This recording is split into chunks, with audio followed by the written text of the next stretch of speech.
Meus irmãos, a paz do Senhor. Abra sua Bíblia, quem trouxe Bíblia, Mateus capítulo 16. Mateus capítulo de número 16, versículo de número 13. Quero agradecer a Deus pela oportunidade de ministrar sua poderosa palavra, agradecer a Deus pela vida, agradecer a Deus por estar mais uma vez na casa do Senhor, com o povo do Senhor, para adorar ao Senhor. Mateus, capítulo de número 16, versículo de número 13.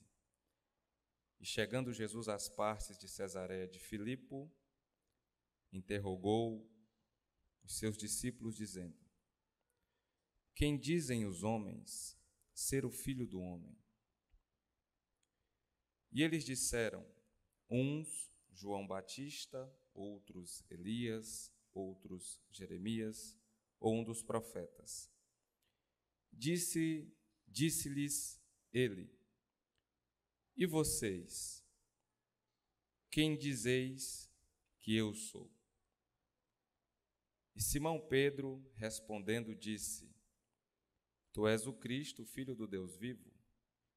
E Jesus respondendo, disse-lhe: Bem-aventurado és tu, Simão Barjonas, porque não foi carne e sangue quem te revelou, mas meu Pai que está nos céus. Pois também eu te digo que tu és Pedro, e sobre esta pedra eu edificarei a minha igreja, e as portas do inferno não prevalecerão contra ela.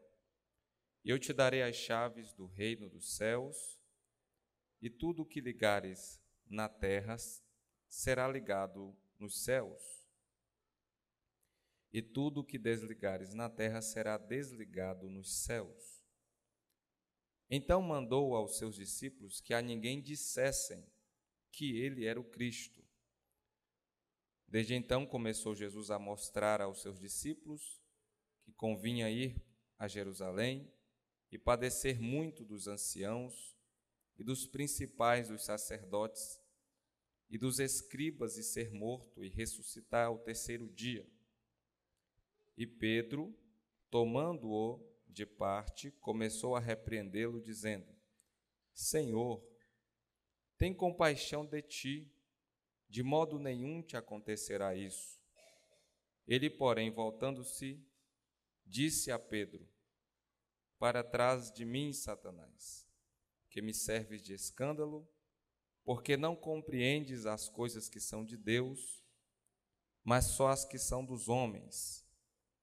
Então disse Jesus aos seus discípulos: Se alguém quiser vir após mim, renuncie-se a si mesmo, tome sobre si a sua cruz e siga-me. Porque aquele que quiser salvar a sua vida, perdê-la-á, e quem perder a sua vida por amor de mim, achá-la-á. Pois o que aproveita ao homem ganhar o mundo inteiro, se perder a sua alma? Ou que dará o homem em recompensa da sua alma? Porque o Filho do Homem virá na glória de seu Pai com os seus anjos, e então dará a cada um segundo as suas obras. Em verdade vos digo que alguns há dos que aqui estão que não provarão a morte até que vejam vir o Filho do Homem no seu reino. Palavra de Deus, pode sentar. Deus abençoe. Li mais do que de costume, de propósito mesmo, mas para que os irmãos não tenham dificuldade na compreensão da mensagem, tendo em vista que os versículos, eles expressam com clareza, de forma bastante objetiva, o que está aqui no capítulo 16. Se eu fosse dar um tema para esta mensagem, eu colocaria o preço do discipulado. Ou a gente poderia também colocar, em forma de pergunta, Quem é Jesus para você? São pontos que são abordados aqui neste capítulo. O texto revela que Jesus está em uma região conhecida como Cesareia de Filipe, que era um lugar importante do ponto de vista político e também importante, dada as revelações que Jesus está fazendo aqui neste capítulo. Se os irmãos observarem, o texto mostra que, no versículo de número 18, pois também te digo que tu és Pedro. E para os estudantes ou aqueles que já ouviram explanações a respeito deste versículo, nós sabemos que a palavra Pedro significa fragmento de pedra ou pedra. E o que isso tem a ver com a questão do lugar, Cesareia de Filipe? Cesareia de Filipe era uma região montanhosa.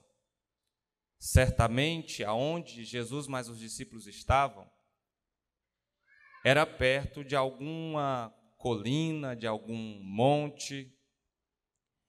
E isso aqui é bastante interessante porque era costume de Jesus, era prática de Jesus, em suas pregações, se valer do ambiente, se valer de situações, se valer de coisas.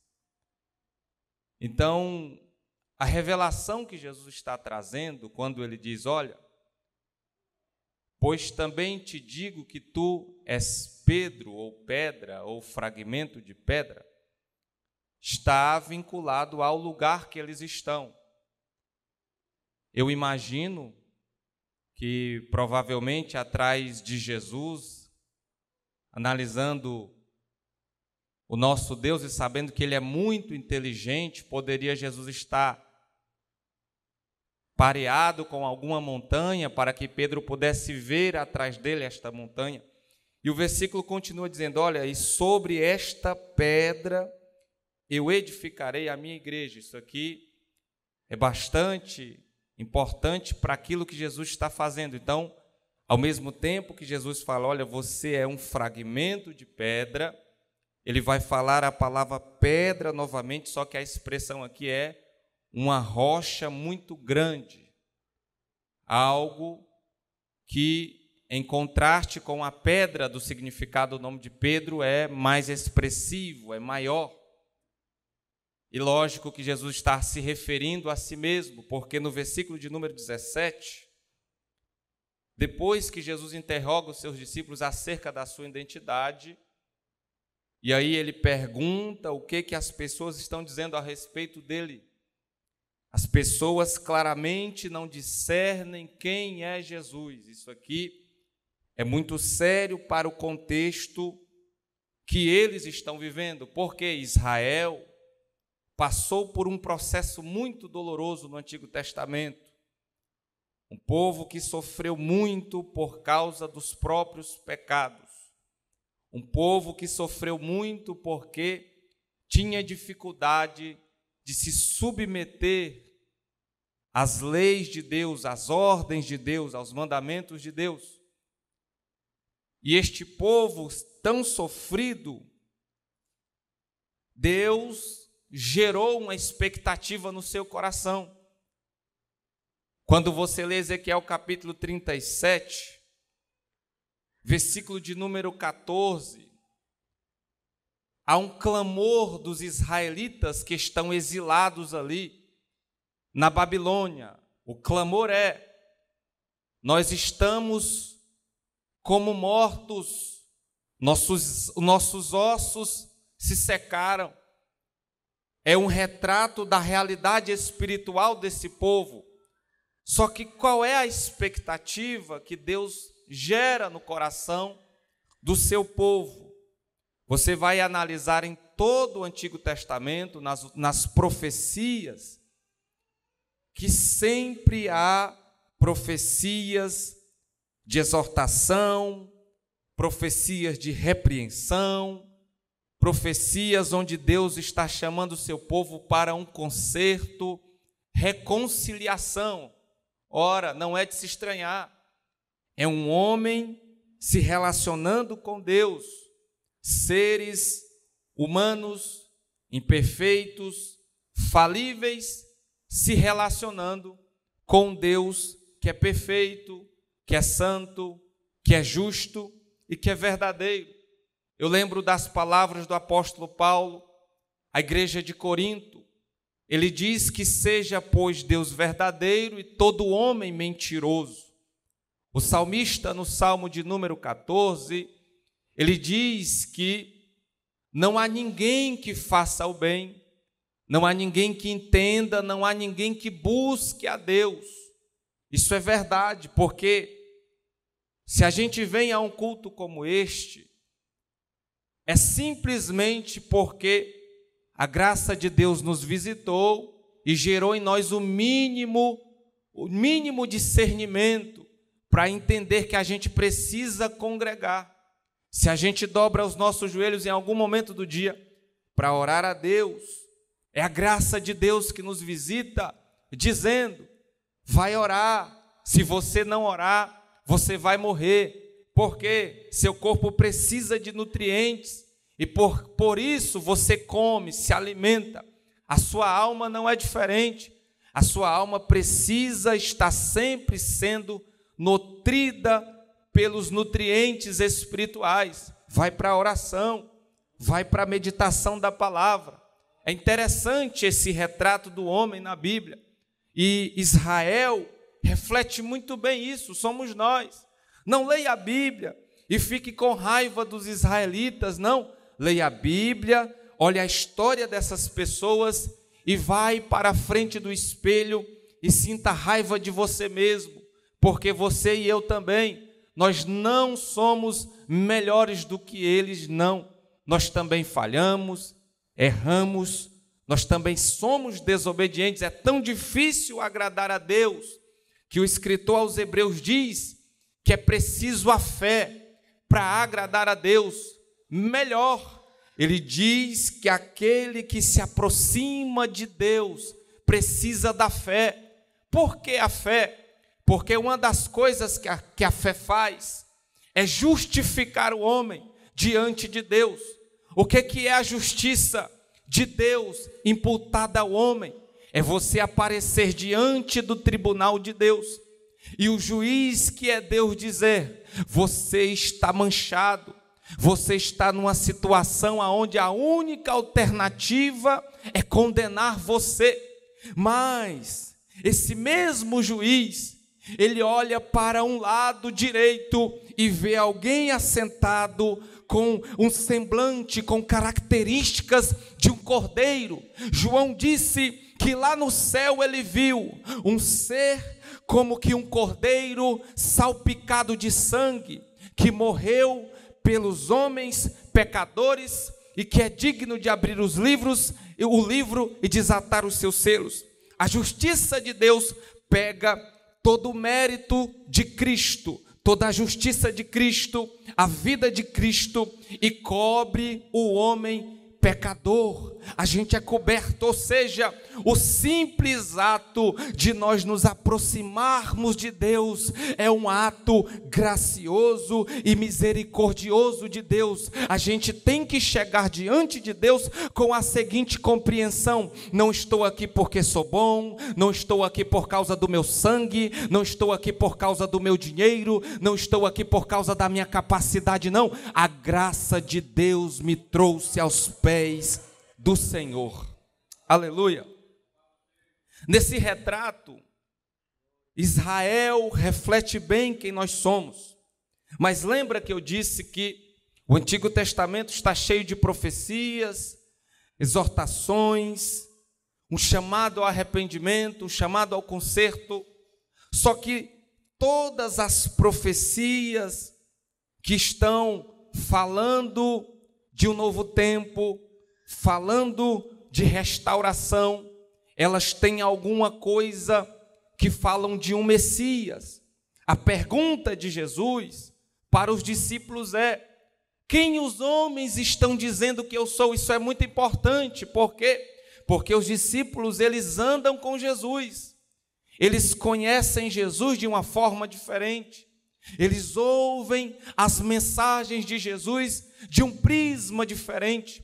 Uma coisa é você me ouvir aqui, por exemplo, em um culto de ensino como este, e depois me ver talvez no domingo que vem ou na terça que vem. Outra coisa é você caminhar comigo, almoçar comigo, tomar café da manhã comigo, jantar comigo. Esses homens, eles estavam o tempo todo com Jesus, convivendo com Jesus, vendo Jesus de perto. Então, a mensagem de Jesus tinha um impacto diferente para eles. Aí Jesus vira para eles e diz assim: olha, quem os homens dizem que eu sou?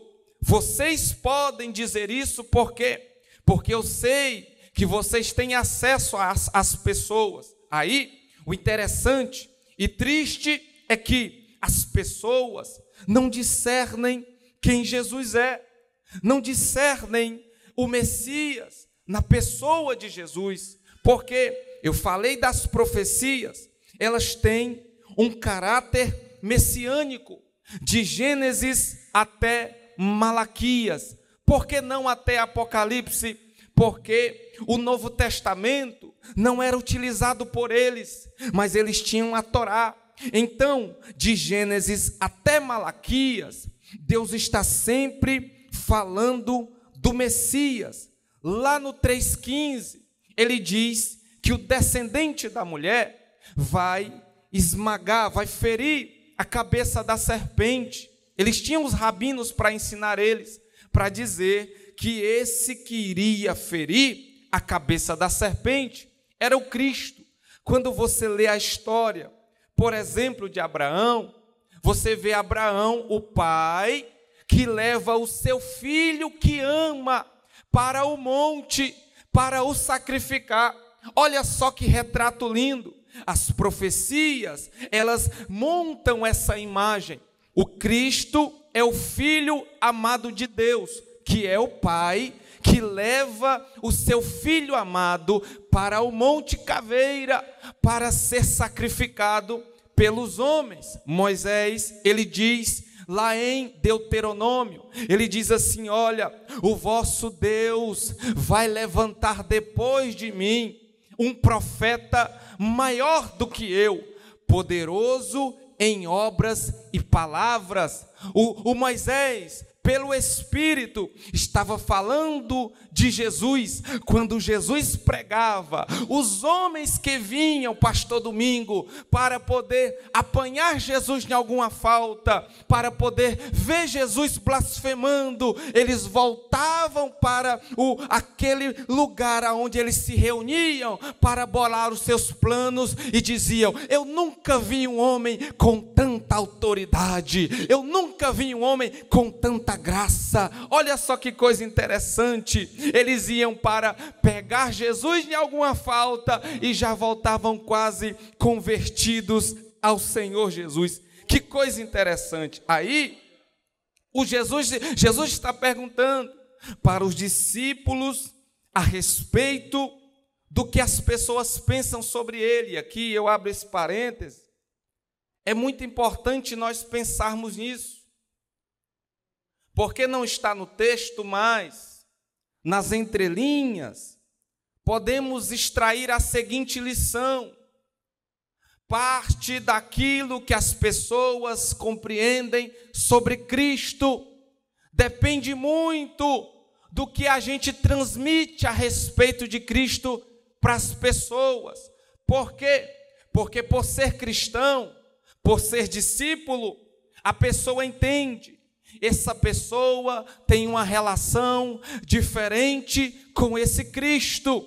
Essa pessoa que se diz filho dele, certamente desfruta de um nível de intimidade diferente que eu não desfruto. Então, por isso, elas estão sempre na expectativa de ver Deus através da gente. Jesus, embora não esteja no texto, Jesus estava tentando trazer algum ensinamento para os seus discípulos. Aí, a resposta dos discípulos é interessante. Eles dizem: olha, Senhor, as pessoas, e já traduzindo, não discernem quem o Senhor é. Por quê?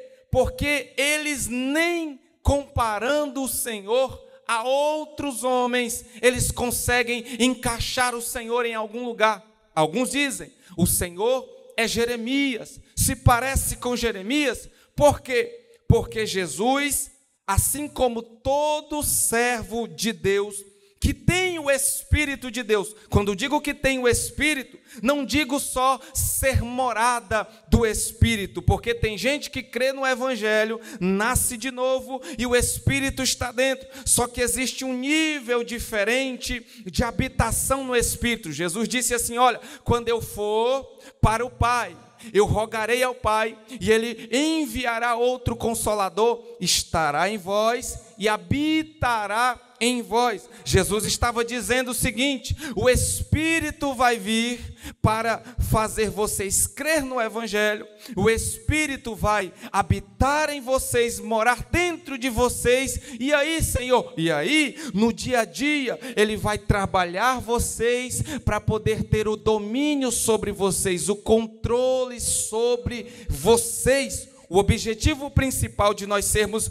morada do Espírito é sermos controlados pelo Espírito. O interessante é que todo servo de Deus que tem o Espírito o dominando, Paulo disse, o mesmo sentimento que houve também em Cristo Jesus vai haver também dentro desse discípulo. Em outras palavras, por que Jesus se parece com Jeremias? Porque Jeremias é o profeta chorão. Ele vê o sofrimento e ele sofre também. Ele vê a dor do outro e ele sente também. Ele vê o outro chorar e ele chora também. A palavra do Senhor está dizendo para nós: se o Espírito está de fato te dominando, você pode constatar isso fácil. Sinta a dor do seu próximo, sofra com o seu próximo, chore com o seu próximo. Eles disseram: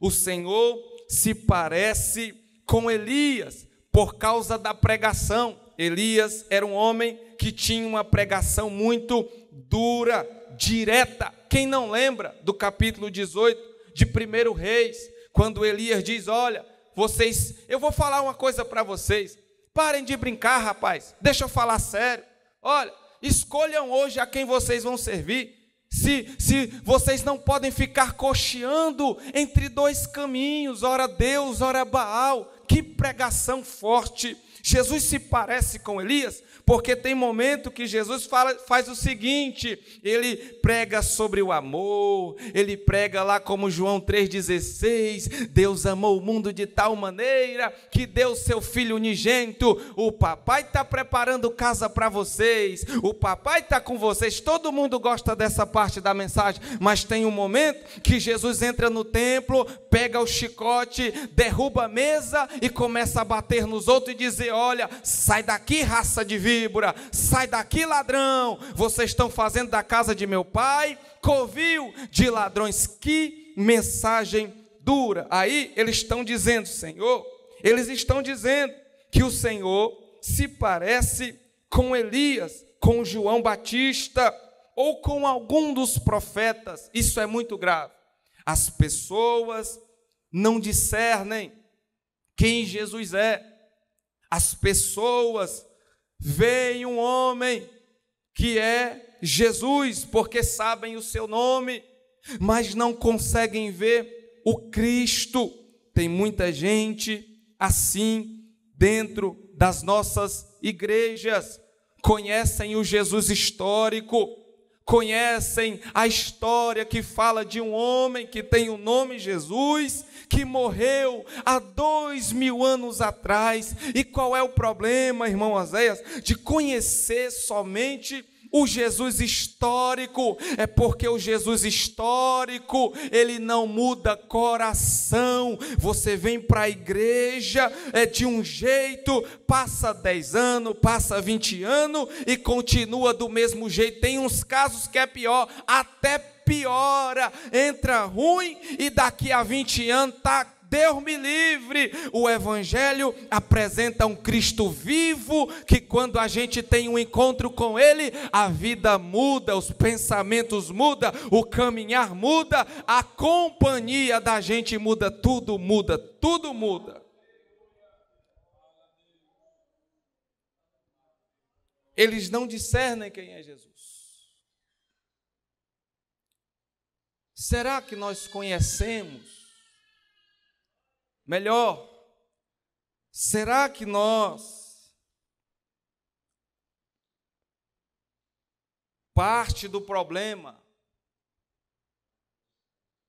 como as pessoas estão olhando ou falando sobre Deus, será que parte não é culpa nossa, por causa do testemunho que estamos dando? E aí, é grave, porque olham para Jesus e colocam ele no nível de qualquer um, de qualquer homem. Tem religiões aí que eles dizem que Jesus, ele era um homem inteligente, um homem acima da média, porém, era apenas um homem, não era Deus, não tinha divindade. E sabe qual é o problema?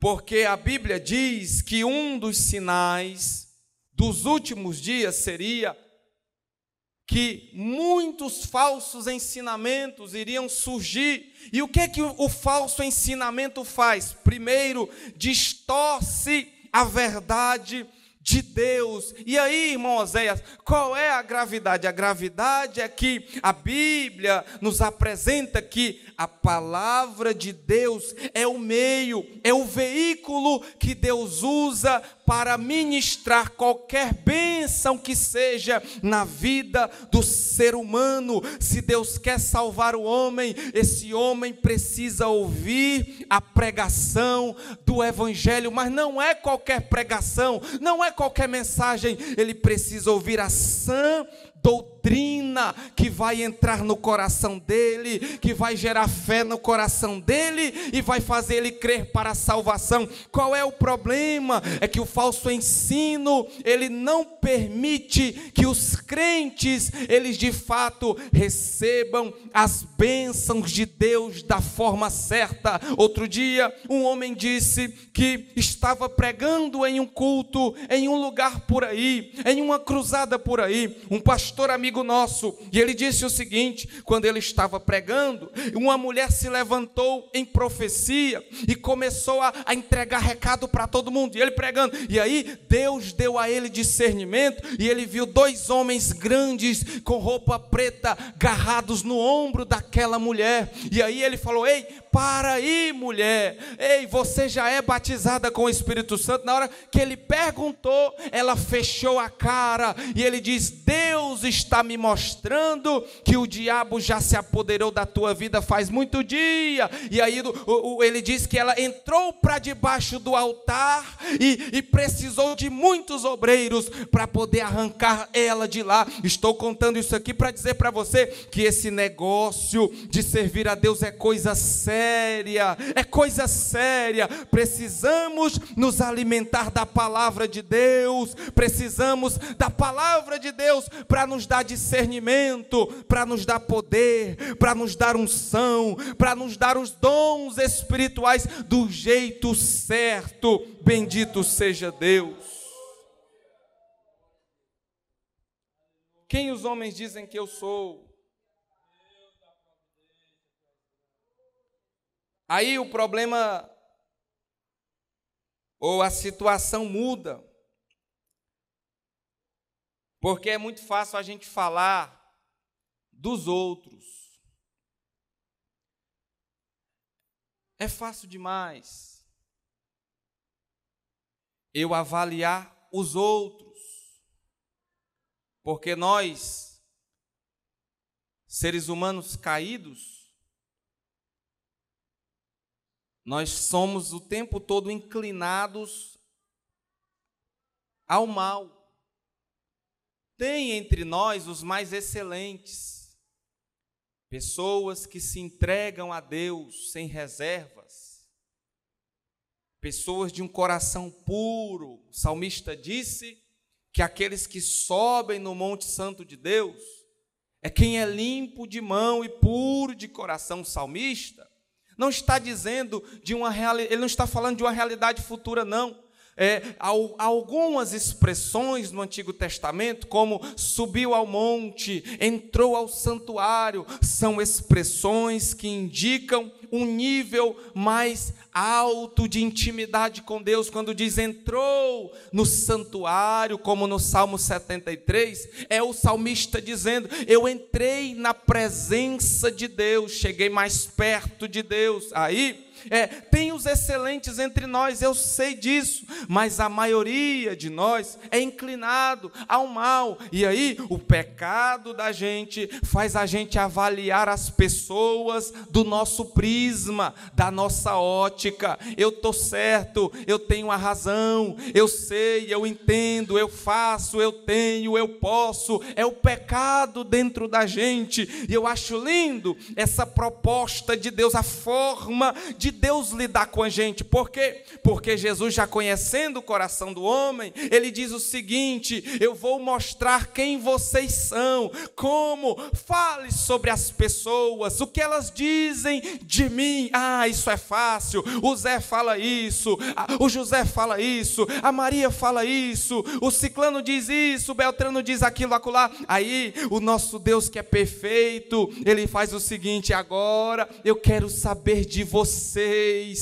Quem vocês dizem que eu sou? É muito lindo. Vai chegar o momento para todos nós, todos os dias, todas as semanas, o nosso Deus está nos fazendo um convite para se sentar de frente com Ele, para encarar a realidade e colocar para fora quem nós somos. Deixa eu lembrar para você, que você já sabe. Lembra daquela mulher que tinha um fluxo de sangue? O texto diz que ela pensou na sua mente: se eu tão somente tocar no manto dele, serei curado. A fé foi gerada, ela tocou, sentiu que o sangue parou, queria vazar fora. Aí o texto diz que Jesus faz uma pergunta, a mulher é obrigada a se apresentar, e o texto diz: e dizendo toda a verdade, ela declarou tudo a respeito da sua vida para Jesus. Só depois que ela disse a verdade, o texto diz que Jesus falou: minha filha, agora você pode ir para a tua casa, vai em paz, a tua fé te salvou. Vai chegar este momento para você, ainda essa semana. Essa palavra é um direcionamento de Deus para nós. Deus quer colocar o que não presta, que está dentro de nós, para fora. Só quem acredita glorifica a Deus. Quem vocês dizem que eu sou? É um problema, porque nem os discípulos discerniam completamente quem Jesus era. Aí, como assim, irmão Oséias? Os discípulos? Não, é discípulo, foi escolhido. Não tem como, é automático. Se é discípulo, já baixa o HD, Deus conecta um plug na cabeça do discípulo e ele já assimila tudo. Não é assim. E por que não é assim? Porque aquilo que Deus derrama sobre a vida de um discípulo está condicionado, guarde isso, aquilo que Jesus derramará sobre a sua vida, sobre a minha vida, está condicionado à disposição do nosso coração com relação a Ele. Tem discípulo que se converte, mas todo dia se entrega um pouquinho, se entrega um pouquinho, e se entrega um pouquinho, larga uma coisa aqui, espera passar um tempo, larga alguma coisa lá. Mas tem discípulo que no dia que aceita Jesus, ele se entrega por inteiro, se derrama, diz: Senhor, eu não quero mais nada do meu passado, faz uma coisa nova na minha vida. Aí Jesus pega esse discípulo e derrama muito, muito sobre a vida dele. Quer um exemplo? O apóstolo Paulo. Os discípulos passaram 3 anos com Jesus, eles tinham um currículo melhor do que o do apóstolo Paulo. Eles não tinham muitos diplomas, mas eram homens, a maioria deles honestos, trabalhadores, homens simples. Paulo, assassino, perseguidor de crente, e aí ele crê no evangelho. 3 dias ele ora, ele é batizado com o Espírito Santo e começa a pregar o evangelho. Daqui a alguns anos nós vemos esse homem que era assassino dizendo: Deus me revelou um mistério que estava oculto desde a fundação dos tempos. Alguém poderia dizer: Senhor, mas tem Pedro, tem Paulo, tem Pedro, tem Tiago, tem João, tem Simão. Sim, mas o coração deste homem é diferente. Era um touro indomável, mas agora é uma ovelha. Ele me ama, ele me segue. Paulo, ele teve essa experiência extraordinária. A disposição do coração. Quem vocês dizem que eu sou? E é uma pergunta para nós, meus irmãos, para os adultos, para os idosos, para os jovens, para os adolescentes, para as crianças. Jesus está perguntando para nós: quem você diz que eu sou? Porque para muita gente, Jesus é apenas um profeta. Porque para muita gente, Jesus é apenas um curandeiro. Você conhece os movimentos que só falam de milagres, que só falam de cura, que só falam de libertação.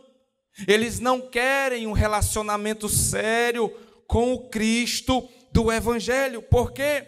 Porque um relacionamento sério, correto, com o Cristo da fé, é um evangelho que ele vai tirar do conforto quem está confortável, irmão. O evangelho é algo tão sério, tão extraordinário, e tem uma amplitude tão grande, que a pessoa, quanto mais tempo caminha com Deus, mais pequeno se sente, mais sujo se sente, mais dependente de Deus se torna. O evangelho é rico por causa disso. Nos constrange, nos humilha, nos faz entender que nós precisamos nos lançar aos braços de Deus de forma completa. Aí o Senhor está fazendo essa pergunta para eles, e aí eu fico imaginando, Jesus lidou com esse tipo de gente, só estava atrás de Jesus por causa das bênçãos, dos milagres, do que ele poderia fazer. E por que a gente está todas as terças, domingos, e sempre que a gente ouve pregações, é Deus tentando ensinar para a gente que a gente precisa criar fascínio por quem Ele é, olhar para Deus do mesmo jeito que você que é casado olhou para sua esposa no dia que a conheceu, olhando os detalhes bonitos, olhando as características, se apaixonando por ela. Deus deseja ser amado pelo seu povo, mas ele precisa ser conhecido, admirado, para que o seu povo não perca ele de vista. Bendito seja Deus. Estou encerrando. Esse é um dos cuidados que nós temos que ter. Medite. Parece simples, é algo muito simples, porque a gente está viciado em dopamina, está viciado em arrupio, em chororô, mas existe um aspecto da fé que ele apela para uma reflexão séria sobre quem Deus é, o que Deus é para mim. Eu li um autor certa vez que ele, estudando acerca do nascimento de Jesus, e aí tem a briga, ele nasceu em Belém, ele nasceu em Jericó, ele nasceu não sei aonde, e aí esse autor disse o seguinte: olha, de nada adiantaria saber que Jesus nasceu 1000 vezes em Belém, se de fato ele não nascer em nossos corações. Cristo precisa nascer dentro do nosso coração. E aí é lindo, meus irmãos, porque a gente chega no versículo de número 20, porque esse versículo é um problema, porque Jesus deseja que as pessoas creiam nele da forma correta, que saibam, do ponto de vista da fé, que ele é o Cristo. Mas no versículo 20, Jesus manda os seus discípulos não dizerem a ninguém que ele é o Cristo. Aí você que lê a Bíblia, você faz o seguinte: eu não estou entendendo mais nada. Parece que esse homem que escreveu aqui, ele está se contradizendo. Não, é uma aparente contradição. A Bíblia não existe contradição. O que Jesus está fazendo aqui neste versículo? Quando ele diz: olha, não digam aos homens que eu sou Cristo.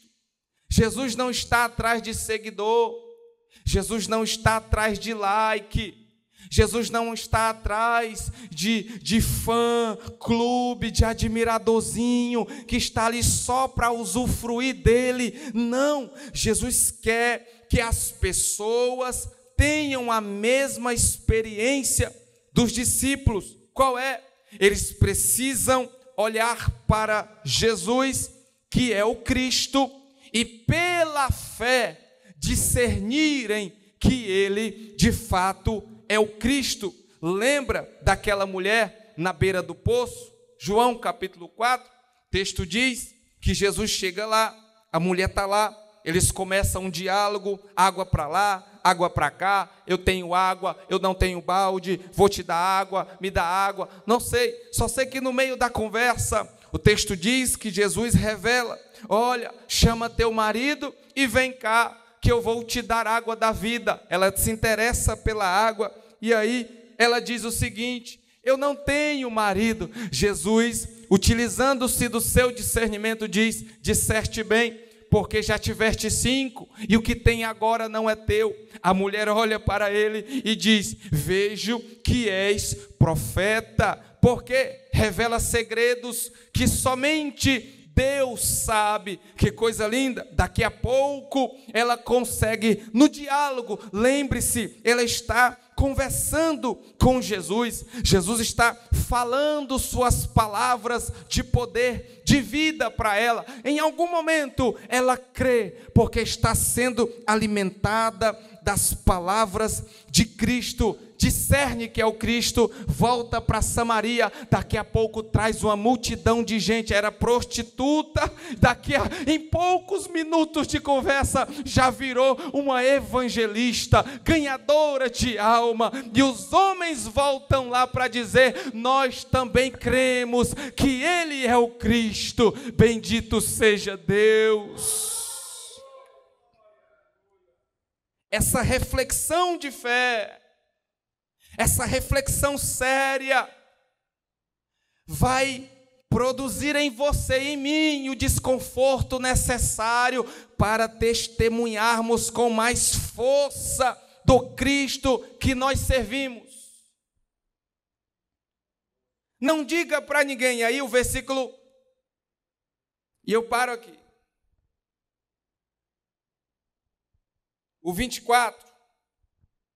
Se alguém quiser vir após mim, renuncie-se a si mesmo, tome sobre si a sua cruz e me siga. O interessante é que Jesus criou o universo, criou a gente, criou a fauna, criou a flora, tudo que a gente precisa para viver e nos permite acordar todos os dias. Estávamos condenados ao inferno e quem ainda não creu ainda está debaixo dessa condição, destinado ao inferno. Precisa crer para se agarrar a Cristo, a salvação.